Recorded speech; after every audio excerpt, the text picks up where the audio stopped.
সংস্কৃতিয়ে নহয়, গ্ৰাম্য অৰ্থনীতিৰো ৰাজহাড় ভ্ৰাম্যমাণ থিয়েটাৰ। ডিজিটেল প্লেটফৰ্ম, মাল্টিপ্লেক্সৰ পয়োভৰ ইত্যাদি নানান প্ৰত্যাহ্বানৰ মাজতো আজিও অসমত মূৰ তুলি থিয় হৈ আছে ভ্ৰাম্যমাণ থিয়েটাৰ।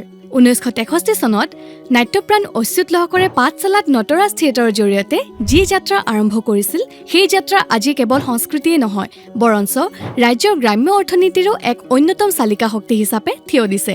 চৰকাৰী অনুদান অবিহনে প্ৰতি বছৰে কোটি কোটি টকাৰ ব্যৱসায় কৰা এই উদ্যোগটো বিশ্বৰ ভিতৰতে এক বিৰল আৰু স্বনিৰ্ভৰশীল আৰ্হি। প্ৰত্যক্ষ আৰু পৰোক্ষভাৱে ৰাজ্যৰ প্ৰায় হাজাৰ হাজাৰ পৰিয়াল এই উদ্যোগটোৰ ওপৰত আজিও নিৰ্ভৰশীল।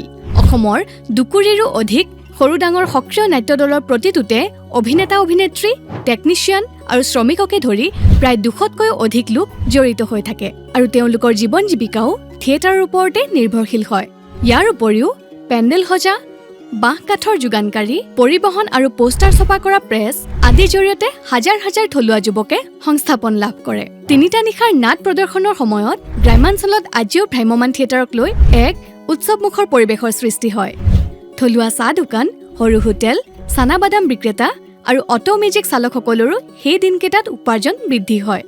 আনকি থিয়েটাৰ চাবলৈ অহা লোকসকলৰ চাইকেল, বাইক বা অন্য বাহন পাৰ্কিঙৰ ব্যৱস্থাৰো গ্ৰাম্য অৰ্থনীতিৰ ভঁৰাল টনকিয়াল হয়। আটাইতকৈ গুৰুত্বপূৰ্ণ দিশটো হ'ল উপাৰ্জন ভগাই লোৱা মডেল।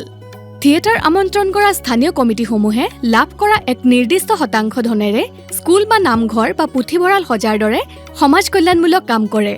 আজিও গাঁৱৰ নামঘৰ, পুথিভঁৰালৰ মেৰামতি বা পুনৰ নিৰ্মাণৰ বাবে বছৰে বছৰে ভ্ৰাম্যমাণ থিয়েটাৰ আমন্ত্ৰণ কৰাৰ প্ৰথা আছে। চমু কথাত ভ্ৰাম্যমাণ থিয়েটাৰ কেৱল এক মনোৰঞ্জনৰ মাধ্যম নহয়, ভ্ৰাম্যমাণ থিয়েটাৰ প্ৰতিজন অসমীয়াৰ আৱেগ আৰু থলুৱা অৰ্থনীতিৰ এক স্বাৱলম্বী স্বৰ্ণীল যাত্ৰা।